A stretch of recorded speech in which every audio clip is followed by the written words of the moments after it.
اور اس کو قرآن کی تفسیر کا بہت بڑا عالم بنا، علمہ التاویل، تفسیر قرآن کا بہت بڑا عالم بنا، آیات قرآنی کے حقیقی معنی اور معرف پر اسے آگاہی عطا فرما۔ یہ دعا کی، کئی مقامات پر آقا علیہ السلام نے ایسی دعا کی ہے۔ پھر آقا علیہ السلام سے یہی دعا حضرت عبداللہ ابن عباس سے مروی ایک اور موقع پر بھی ہے، اسے امام ابن ماجہ نے روایت کیا ہے۔ آپ فرماتے ہیں عبداللہ ابن عباس رضی اللہ تعالیٰ عنہ قال ضمنی رسول اللہ صلی اللہ علیہ وسلم الیہ وقال اللہم علمہ الحکمہ وتاویل الکتاب۔ اے باری تعالیٰ اس عبداللہ ابن عباس کو حکمت عطا کر، حکمت کا علم اور حکمت کا خزانہ دے، اور اسے اپنی کتاب قرآن مجید کی آیات کی تفسیر و تعویل کا علم عطا کر۔ تو بچوں پہ کندھے پر ہاتھ رکھنا یہ اپنائیت پیدا کرنا ہے، ایک معانست پیدا کرنا ہے، انس اور محبت اور شفقت کا اظہار کرنا ہے، اور یہ شفقت کا اظہار کر کے پھر اس کے لیے دعا کرنا۔ اور دوسرا ضمنی رسول اللہ صلی اللہ علیہ وسلم الیہ، کبھی اپنے سینہ مبارک کی طرف اس کو قریب کر کے لگا کر پھر دعا کرنا، اپنے سینہ اقدس سے چمٹا کر دعا کرنا۔ یہ آقا علیہ السلام کی شفقت کے مظاہر تھے، بچوں پر شفقت فرماتے، معصوم بچوں پر، اور پھر ان کو دعائیں دیتے۔ یہ دعائیں اس انداز سے دینا یہ آپ کے امت پر اور بچوں پر لطف و احسان اور انعام کے مظاہر میں بھی ہے، اور امت کی تربیت میں سے بھی ہے کہ کس طرح بچوں سے شفقت کرنی اور ان کی تربیت کرنی۔ اور پھر آقا علیہ الصلوۃ والسلام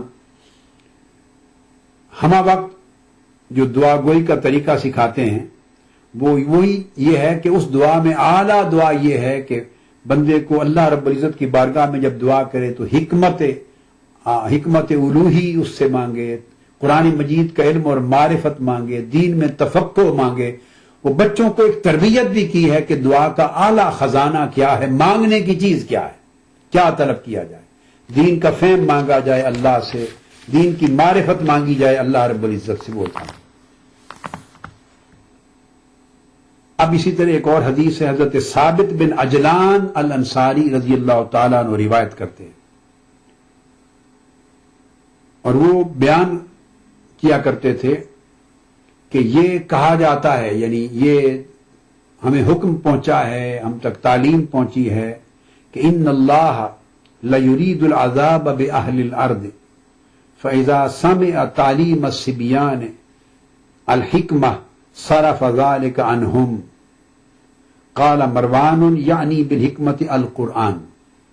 ثابت بن عجلان الانصاری رضی اللہ تعالیٰ نے فرمایا کہ اللہ تبارک و تعالیٰ کا یہ فرمان ہم تک پہنچا ہے کہ اللہ تعالیٰ بعض اہل زمین، لوگ جو ہیں زمین پر بسنے والے طبقات اور معاشرے، ان کی بدعمالیوں کی وجہ سے، ان کے سیاہ کرتوتوں کی وجہ سے، ان کے بعض اور گناہوں کی وجہ سے اللہ تعالیٰ ان پہ عذاب نازل کرنے کا ارادہ فرماتا ہے، انہیں عذاب دینے کا ارادہ فرماتا ہے۔ اتنے میں اللہ تعالیٰ اسی سوسائٹی میں، اسی معاشرے میں، اسی طبقے میں سنتا ہے، صبح کا وقت ہے یا عصر کا وقت ہے، صبح کا مسجد ہے یا اسکول ہے، کہ بچے حکمت کی تعلیم پا رہے ہیں اور پڑھ رہے ہیں، ان کی آواز بلند ہوتی ہے، بچوں کی پڑھنے کی آواز بلند ہوتی ہے۔ تو بچوں کو حکمت، اور حکمت سے مراد قرآن مجید اور سنت نبوی صلی اللہ علیہ وآلہ وسلم ہے، کہ بچے قرآن پڑھ رہے ہیں، حدیث رسول صلی اللہ علیہ وسلم پڑھ رہے ہیں، اور پڑھتے ہوئے قرآن اور حدیث کو پڑھتے ان کی آواز بلند ہوتی ہے۔ تو بچوں کو پڑھتے ہوئے دیکھ کر اور قرآن اور حدیث کو پڑھتے ان کی آواز کو سن کر اللہ رب العزت اس بستی کے لوگوں پر عذاب بھیجنے کا ارادہ ترک فرما دیتا ہے، اور عذاب ان سے پلٹا دیا جاتا ہے۔ اس میں اشارہ اس امر کی طرف کیا گیا ہے کہ بچوں کو تعلیم و تربیت دینے کی فضیلت کیا ہے، کیا امپورٹنس ہے ان کی ایجوکیشن کی۔ کتنا بجٹ خرچ کیا جانا چاہیے بچوں کی تعلیم پر، بچوں کا جو تعلیم کی شرح ہے وہ کتنی اونچی کی جانی چاہیے، لٹریسی ریٹ کتنا اونچا کیا جانا چاہیے۔ یہ صرف سوسائٹی کا اور امت کا دنیاوی اعتبار سے ہی بھلا ہی نہیں، بلکہ اللہ تبارک و تعالی جس سوسائٹی میں بچوں کو کتاب و سنت اور حدیث کی اور حکمت کی، دانائی کی اور ہر اس علم کی جو خیر پر مبنی ہے، شر نہیں ہے، اور جس کا بھلا اور فائدہ سوسائٹی کو پہنچتا ہے، جو اس کو تعلیم دیں گے اور جو سوسائٹی کے لوگ بچوں کی تعلیم پہ زیادہ خرچ کریں گے، زیادہ اہتمام کریں گے، اس اہتمام کے نتیجے میں اللہ تعالیٰ ان پر کئی قسموں کے عذاب بھی ٹال دیتا ہے اور بلائیں ٹال دیتا ہے، کئی مصیبتیں ٹال دیتا ہے جن کا پتہ نہیں چلتا۔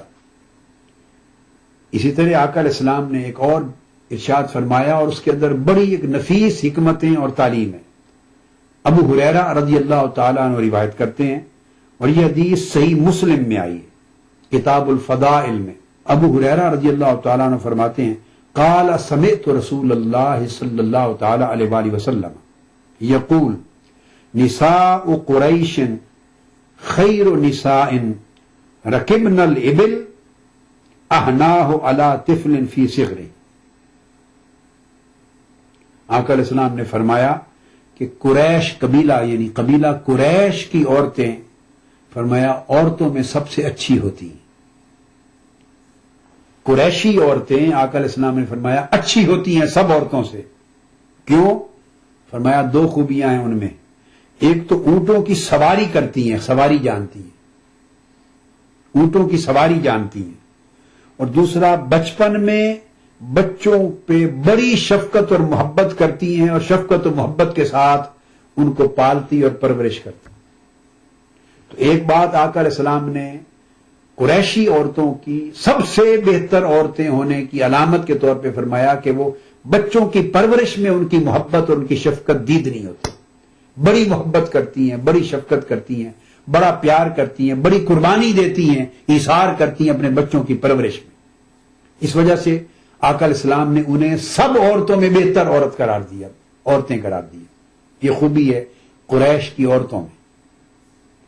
اور دوسری چیز جو بڑی دلچسپ ہے آج کی سوسائٹی کے لیے، وہ فرمایا کہ رکبن الابل، اونٹوں کی سواری بہت خوب کرتی ہیں۔ دوسرا سبب ہے ان کی سب سے اچھی عورتیں ہونے کی، گویا اونٹوں کی جب سواری کر لیتی ہیں تو اس کا مطلب ہے خود کفیل بھی ہیں، نیری محتاج نہیں ہیں، سارا بوجھ اپنے شوہروں پر اور مردوں پہ نہیں ڈالتی، جب سواری کر لیتی ہیں۔ اس زمانے میں کار نہیں تھی،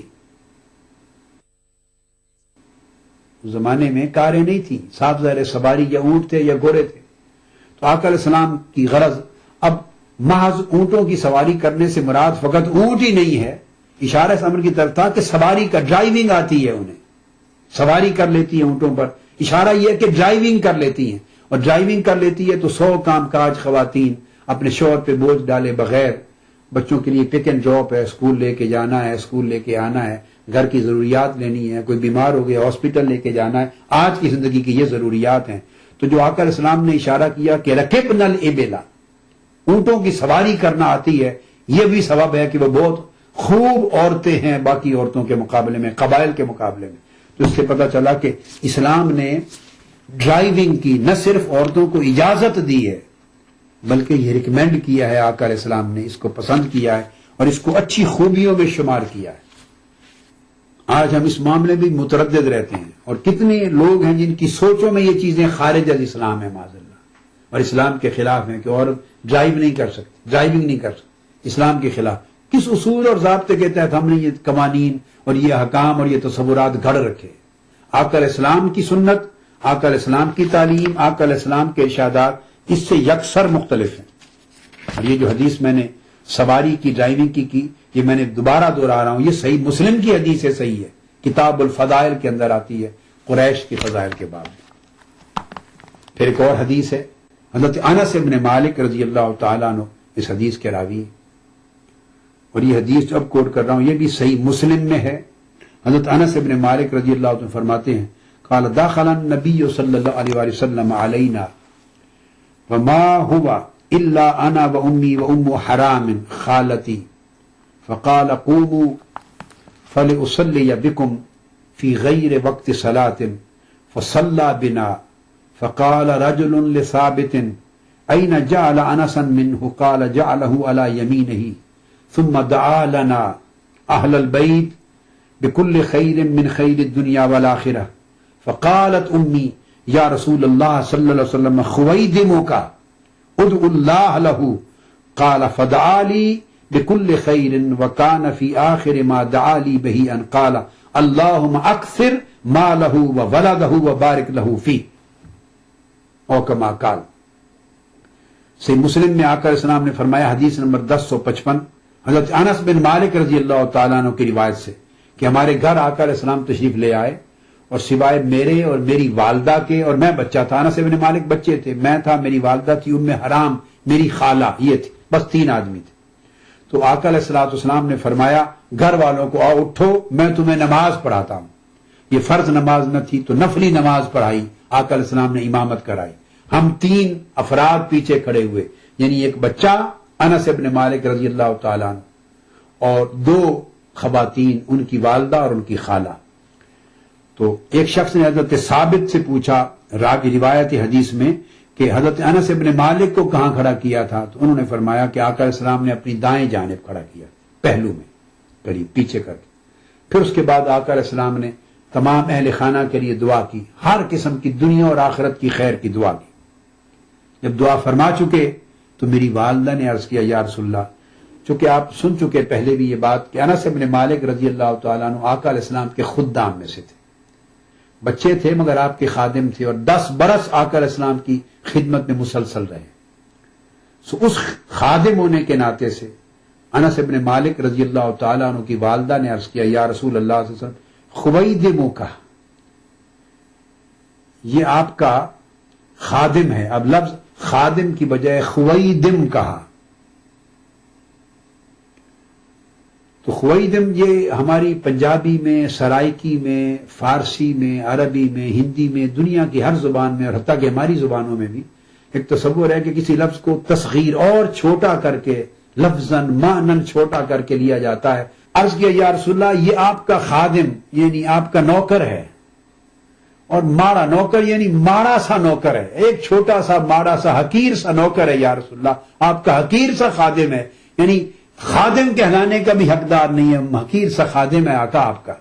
ادب اور احترام کا یہ عالم آقا علیہ السلام کی بارگاہ میں۔ تو عرض کیا فدعا لی بکل خیر، یا رسول اللہ اس کے لیے دعا فرما دیجئے، خاص انس بن مالک کے لیے۔ تو فرماتے ہیں کہ آقا علیہ السلام نے میرے حق میں خاص دعا کی، خیر کی دعا کی، اور آپ کی دعا کے آخری کلمات یہ تھے جو میں نے سنے۔ آپ نے فرمایا، عرض کی اللہ رب العزت کی بارگاہ میں اللہم اکثر مالہ وولدہ وبارک لہ فی، باری تعالیٰ اس کے مال میں اضافہ فرما، اس کی اولاد میں، نسل میں اضافہ فرما، اور پھر اس کے مال اور اولاد میں برکت فرما، بڑھا دے، یہ دعا کی۔ اب یہ حدیث حضرت انس بن مالک رضی اللہ تعالیٰ عنہ سے امام مسلم نے دوبارہ فضائل الصحابہ کے باب میں، اس کتاب میں بھی روایت کیا ہے، حضرت انس بن مالک کے باب میں، ان کے فضائل کے باب میں فرماتے ہیں جاءت بی امی ام انس الی رسول اللہ صلی اللہ علیہ وآلہ وسلم۔ وہ دوسرا موقع ہے، وہ آقا علیہ السلام ان کے گھر تشریف لے گئے چونکہ خادم تھا۔ اب شفقت کا عالم دیکھیے، چونکہ خادم بچہ ہے اس کے گھر جاتے حوصلہ افزائی کے لیے، عورتیں ہیں اس کی والدہ اور خالہ اور بچہ، اور ان پہ مزید شفقت فرمانے کے لیے اور مزید برکت کی خیرات عطا کرنے کے لیے اور مزید کرم نوازی اور اظہار رحمت و محبت کے لیے آقا علیہ السلام فرما رہے اٹھو میں تمہیں نفلی نماز پڑھاؤں۔ ان کے گھر میں جماعت کرائی برکت کی خاطر، بچے کو ساتھ کھڑا کیا اور پھر دعا کی۔ اس موقع پر فرماتے ہیں کہ میری والدہ مجھے لے کر آقا علیہ السلام کی بارگاہ میں حاضر ہوئی، اور حاضر ہو کے عرض کیا یا رسول اللہ ھذا انیس ابنی اتیتک بہ یخدمک فادع اللہ لہ۔ یا رسول اللہ اب نام ہے انس، اب نام کو بھی تصغیر یعنی چھوٹا کر کے آقا علیہ السلام کی بارگاہ میں ادباً تعظیماً تکریماً، اور آقا علیہ السلام کے ساتھ اس تعلق کے ادب کی بنیاد پر انس نہیں کہہ رہے، انیس کہتی ہیں، انیس تصغیر کا صیغہ ہے۔ یا رسول اللہ صلی اللہ علیہ وسلم یہ انیس یعنی ماڑا سا انس، مطلب یہ آقا ماڑا سا انس آپ کا خادم ہے، آپ کی خدمت کے لیے پیش کیا میں نے آپ کی بارگاہ میں، اس کے لیے دعا فرما دیں۔ آقا علیہ السلام نے پھر دعا کی اللہم اکثر مالہ وولدہ، باری تعالیٰ اس کے مال میں بھی برکت فرما، کثرت کر، اور اس کی اولاد اور نسل میں بھی برکت اور کثرت فرما۔ اس پر کتاب و فضائل الصحابہ میں امام مسلم تخریج کرتے ہیں یہ حدیث صحیح، انس بن مالک رضی اللہ تعالیٰ عنہ نے فرمایا، حدیث سنائی جب وہ بوڑھے تھے، بوڑھے ہو گئے تھے آخر عمر میں، فرمایا فواللہ ان مالی لکثیر وان ولدی وَوَلَدَ وَلَدِي لَيَتَعَادُونَ عَلَى نَحْوِ الْمِئَةِ الْيَوْمِ، وہ فرماتے ہیں کہ خدا کی قسم آج میرا مال اتنا کثرت کے ساتھ ہے کہ تصور نہیں کر سکتے۔ اور آقا علیہ السلام کی اس دعا کے نتیجے میں، اور یہ روایت امام احمد بن حنبل نے مسند میں بھی تخریج کی، اس کے لفظ ہیں، انس بن مالک فرماتے ہیں واللہ ما اصبح فی الانصار رجل اکثر منی مالا، کہ خدا کی قسم پورے انصار کے تمام قبائل میں اس وقت کوئی ایک شخص ایسا نہیں جو مال و دولت میں مجھ سے زیادہ آگے، سب سے زیادہ اگر بڑھ کر مال کسی کے پاس ہے تو میرے پاس ہے، اور میں کیا تھا، ماڑا سا انس تھا، آقا علیہ السلام کا نوکر تھا، خدمت گزار تھا۔ وہ جو دعا کی تھی اللہم اکثر مالہ وبارک لہ فی، اس کا نتیجہ ہے کہ آپ انصار کی ساری شاخوں میں کوئی شخص میرے جتنا مالدار نہیں۔ اور دوسری بات فرمائی صحیح مسلم میں، فرمایا کہ آقا علیہ السلام نے ساتھ دعا کی وَوَلَدَهُ وَبَارِكْ لَهُ فِيهِ، اور اس کی اولاد میں بھی کثرت اور برکت فرمایا آقا علیہ السلام کی زبان اقدس سے وہ کلمہ دعا میری اولاد اور نسل کی برکت اور کثرت کا نکلنے کی دیر تھی۔ آج فرماتے ہیں میں نے اپنی زندگی میں میرے بیٹے اور میرے پوتے پوتیاں 100 سے بڑھ کر ہیں، آج کے دن میں گنتی کر کے بتا رہا ہوں، میرے بیٹے اور پوتے پوتیوں کی تعداد 100 ہو گئی۔ یہ آقا علیہ السلام کی شفقتیں تھیں، یہ برکتیں تھیں، یہ رحمتیں تھیں، یہ عطائیں تھیں، یہ نوازشیں تھیں۔ پلک کے نظاروں زمین کی بہاروں سبھی نے مناؤ حضور آ گئے۔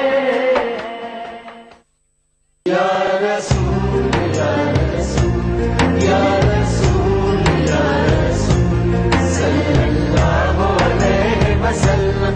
ساری کائنات مسرور ہے، جشن میلاد رسول ہے، اے نبیوں کے سردار، نگاہ عشق و مستی میں وہی اول وہی آخر، وہی قرآن وہی فرقان، وہی یاسین وہی طٰہٰ۔ میں آیا تیرے دربار، میں آیا تیرے دربار، میری تجھ پہ انسانیت کے لیے محسن انسانیت کا پیغام، سیرت رسول کے مختلف گوشوں کا احاطہ کرتا ہوا لائیو فون ان پروگرام، حب نبی سے سرشار نعتوں کا حسین گلدستہ، جشن میلاد النبی، ہر پیر سے جمعہ رات 10:30 بجے صرف ATV اردو پر۔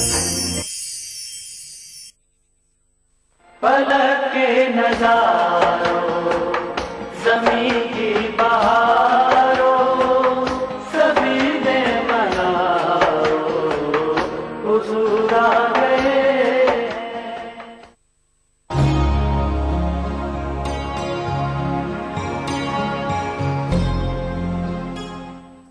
اگلی حدیث ہے، اس کے راوی یہی حضرت انس بن مالک رضی اللہ تعالیٰ عنہ ہیں۔ حدیث صحیح بخاری میں ہے، اور صحیح بخاری کے علاوہ اسے مسند امام احمد بن حنبل میں بھی روایت کیا گیا ہے، صحیح بخاری کے کتاب الجنائز میں، اور امام احمد بن حنبل کی مسند میں انس بن مالک رضی اللہ تعالیٰ عنہ روایت کرتے ہیں، اور وہ بتاتے ہیں، اور امام بخاری تخریج کرتے روایت کرتے ہیں، فرماتے ہیں کہ آقا علیہ السلام کا ایک غلام تھا یہودی، بچہ تھا خدمت گزار، اور وہ یہودی تھا۔ عن انس رضی اللہ تعالیٰ عنہ قال کان غلام یہودی یخدم النبی صلی اللہ علیہ وآلہ وسلم فمارد فاتاہ النبی صلی اللہ علیہ وسلم یعودہ فقعد عند رأسہ فقال لو اسلم۔ آقا علیہ السلام کا ایک خدمت گزار بچہ تھا یہودی، آقا کی خدمت کرتا تھا روز، اور امام احمد بن حنبل نے اس خدمت کی وضاحت کی۔ وضاحت کیا کی؟ فرمایا کہ وہ آقا علیہ السلام کا جو غلام تھا، وہ خادم تھا یہودی، کانا یدعو للنبی صلی اللہ علیہ وسلم ودوءہ ویناولہ نعلیہ، کیا خدمت کرتا تھا؟ آقا علیہ السلام کے جوڑے اٹھاتا تھا، جوتے اٹھاتا تھا، مبارک جوڑے، نالین مبارک۔ جب آقا علیہ السلام اتارتے مجلس میں بیٹھنے کے لیے تو وہ بچہ، یہودی بچہ، اس کی محبت کا یہ عالم کہ آقا علیہ السلام کے مبارک جوڑے اٹھا کے اپنی بغل میں رکھ لیتا، ہاتھوں میں تھام لیتا، بیٹھا رہتا۔ جب آقا علیہ السلام مجلس سے اٹھ کے جانے لگتے تو پھر آقا علیہ السلام کے قدمین شریفین کے سامنے جوڑے رکھ دیتا، اور دوسرا کام کانا یدع للنبی صلی اللہ علیہ وسلم وضوءہ، آقا علیہ السلام کو جب وضو کی ضرورت ہوتی تو وضو کے لیے پانی بھرا برتن آقا علیہ السلام کی خدمت میں پیش کرتا اور وضو کرواتا. تو آقا کے جوڑے سنبھالتا اور آقا کو وضو کرواتا. تو اس کو عام لفظوں میں کہوں گا کہ آقا علیہ السلام کے لوٹے اٹھاتا اور آقا کے جوڑے سنبھالتا. بھائی یہ اس کی خدمت تھی، حضور کے وضو کے لوٹے اٹھانا اور حضور کے جوڑے اٹھانا. وہ بیمار ہو گیا، حدیث میں آتا ہے کہ وہ صحیح بخاری میں کہ وہ بیمار ہو گیا. آقا علیہ السلام نے پوچھا وہ بچہ نہیں آیا کیا؟ عرض کیا یا رسول اللہ بیمار ہو گیا. فرمایا چلو اس یہودی کے گھر اس بچے کی عیادت کراتے. یہ تھا معیار شفقت محمدی صلی اللہ علیہ وآلہ وسلم اور رحمت نبوی صلی اللہ علیہ وآلہ وسلم. صحابہ کرام کو لے کر یہودی کے گھر چلے گئے. آج ہم جاتے ہیں، آپ اندازہ کیجئے، کوئی یہودی ہو، کرسچن ہو، جیو ہو، کافر ہو، سکھ ہو، کوئی ہو، اس کا کوئی بچہ بیمار ہو، بھلے وہ ہماری خدمت کرتا ہو یا ہمارے پاس آتا جاتا ہو یا ہمارے کسی انسٹیٹیوشن میں اسٹوڈنٹ ہو یا ہمارا پڑوسی ہو یا تعلق ہو، ہم کسی کے ہاں جاتے ہیں؟ تصور بھی نہیں کر سکتے آج جو تصور ہم نے اسلام کا گھڑ رکھا ہے. اور جو بانی اسلام ہے، اسلام عطا کرنے والے، اسلام کی نعمت سے ہمیں بہرہ یاب کرنے والے، ان کا عمل، ان کی سنت، ان کی سیرت اور تعلیم کیا ہے؟ آقا علیہ السلام صحابہ کرام کے ہمراہ اس یہودی کے گھر یہودی بچے کی عیادت کے لیے تشریف لے گئے. یہودہ اس کی عیادت کرنے لگے. فقعد عند راسہ، اس کی چارپائی پر اس کے سرہانے بیٹھ گئے. اب یہ شفقت ہے، عملی مظاہرہ ہے. کتنی شفقت، کتنی محبت. کھڑے کھڑے بھی پوچھ سکتے ہیں، کسی اور نشست پر بھی بیٹھ سکتے ہیں. کرسی رکھ دیتے آقا علیہ السلام کو، دوسری چارپائی اس پہ بیٹھ جاتے. بچہ لیٹا ہوا تھا، اس کے سرہانے بیٹھ گئے اس کی چارپائی پر آقا علیہ السلام. یہ اپنی محبت کے اظہار کے لیے، شفقت کے اظہار کے لیے. قربان جائیں اس یہودی بچے پر، اے یہودی بچے تیرے نصیب پر، قربان جائیں تیرے نصیب پر. فقال له، جب اس کے پاس بیٹھ گئے تو آقا علیہ السلام نے فرمایا اس کو، اور اس کا والد جو ہے وہ بھی ساتھ ہی کھڑا تھا. تو حدیث پاک میں فداخل علیہ وابوہ قاعد عند راسہ، ساتھ بیٹھا تھا. آقا علیہ السلام بیٹھ گئے اس کے سر کے پاس. وقال له اسلم، اس بچے سے کہا بیٹے اسلام قبول کر لے، میرا کلمہ پڑھ لے. فقال له، دوسری روایت میں فقال له النبی صلی اللہ علیہ وسلم یا فلان قل لا الہ الا اللہ فناظر الی ابیہ. آقا علیہ السلام نے وہاں بیٹھ کر اسے فرمایا بچے میرا کلمہ پڑھ لو، لا الہ الا اللہ محمد رسول اللہ پڑھو، اسلام قبول کر. اب ایک بات توجہ طلب ہے، وہ بچہ وہ ہے جو ہر روز آقا علیہ السلام کی مجلس میں آ کے بیٹھتا ہے، خدمت کرتا ہے، آپ کے جوڑے مبارک اٹھاتا ہے، آپ کو وضو کرواتا ہے، ہم وقت آپ کی مجلس میں خدمت کے لیے آتا ہے. وہاں فرما دیا ہوتا جب مجلس میں آ کے بیٹھتا، وہاں نہیں فرمایا اسے کہ بچے کلمہ پڑھ لیں. نہیں، یوں سمجھیں کہ والدین نے ایک اعتماد پر بھیجا ہوا. کیوں نہیں فرمایا؟ ریزنز ہیں. یہ آپ کا طریق تبلیغ و دعوت ہے، طریق دعوت و تبلیغ ہے، مبنی بر حکمت ہے. یہ آپ کی شفقت ہے، یہ آپ کی امانت ہے، یہ آپ کی عظمت ہے. کیونکہ ماں باپ نے، اس یہودی باپ کو پتا ہے کہ میرا بیٹا محمد مصطفیٰ صلی اللہ علیہ وسلم، رسول اللہ صلی اللہ علیہ وسلم کی بارگاہ میں جاتا ہے، ان کی خدمت کرتا ہے، جوڑے اٹھاتا ہے، علم ہے. وہاں اپنی مجلس میں آئے ہوئے کو نہیں کلمہ پڑھایا، دعوت نہیں دی، اس لیے کہ کہیں ان کا اعتماد نہ ٹوٹ جائے. صاحب ظاہر ہے وہ تو یہ نہیں چاہتے نا کہ ہمارا بچہ ہمارا مذہب یہودیت چھوڑ کے مسلمان ہو جائے. اگر وہ اسے پسند کرتے تو خود ہی کلمہ پڑھ لیتے. تو مذہب چھوڑنے کے لیے نہیں بھیجا بچے کو کہ اپنا مذہب چھوڑ دے مسلمان ہو جائے، خدمت کے لیے، محبت کے لیے بھیجا. تو ان کا یہ جو اعتماد ہے، کانفیڈنس، اس کو شیک نہیں کیا، کانفیڈنس کو اس کو بریک نہیں کیا، اعتماد نہیں توڑا. اپنی مجلس میں آئے ہوئے چونکہ امانت کے طور پہ آتا ہے تو اس کو وہاں نہیں کہا کلمہ پڑھ لے، حالانکہ اسی کے بھلے کی بات ہے. جب بیمار ہوا اس کے گھر گئے ہیں، اس کا باپ اس کے پاس ہے، جو کہ بچہ چھوٹا ہے، نو عمر ہے، نابالغ ہے، باپ اس کے پاس ہے، تو اس کے باپ کے سامنے اس کے گھر عیادت کے لیے جانے کے بعد اس کے گھر جا کے دعوت دی ہے، بیٹے کلمہ پڑھ لے. بچے نے اپنے باپ کی طرف دیکھا اس طرح، فناظر الی ابی، باپ کی طرف دیکھا کہ میرا باپ کیا کہتا ہے. فسکت ابوہ، اس کا باپ خاموش رہا. فاعاد علیہ النبی صلی اللہ علیہ وآلہ وسلم، آقا علیہ السلام نے اسے دوبارہ فرمایا بچے میرا کلمہ پڑھ لو، مسلمان ہو جاؤ. اب اس کی حکمت ایک تو ہے کہ اس کے گھر جا کے دعوت دینا، یہ آقا علیہ السلام نے قرین حکمت جانا اور قرین امانت سمجھا۔ اب اس میں اس سے بڑی حکمت ایک اور ہے کہ ہر روز آتا تھا وہاں کلمہ پڑھانے کے لیے، آقا نے اجلت تیزی نہیں کی۔ یہاں وہ مریض ہے، عیادت کے لیے آئے، اس کی صحت یابی کا انتظار نہیں کیا کہ چلو صحت یاب ہو جائے اس کے بعد کلمہ پڑھا لیں گے، نہیں، اس کی عیادت کے لیے اس کے گھر گئے ہیں اور گھر بیٹھے دوران عیادت اس کو دعوت اسلام دی ہے، کلمہ پڑھانے کی بات کی۔ یہ کیوں کیا؟ اس کا سبب آگے آ رہا ہے، نگاہ نبوت صلی اللہ علیہ وسلم پردے کے پیچھے جو کچھ غیب میں آگے ہونے والا ہے وہ ملاحظہ فرما رہی تھی۔ آگے بات آتی تو آقا علیہ السلام نے دوبارہ فرمایا کہ بچے بیٹے کلمہ پڑھ لے، میرا اسلام قبول کر لے۔ اس نے دوبارہ فناظر الی ابی، اپنے باپ کی طرف دیکھا۔ جب دو بار آقا علیہ السلام فرما چکے، اس نے دو بار باپ کی طرف دیکھا جھجک کے، فقال ابو اطع ابا القاسم، بچے مجھے کیا دیکھتا ہے، ابو القاسم صلی اللہ علیہ وآلہ وسلم کے حکم کی تعمیل کر۔ کتنے خوش نصیب ہیں اس کائنات میں جن کے گھر جا کر اس کی چارپائی پہ بیٹھ کے حضور اس کو دعوت اسلام دیتے ہیں۔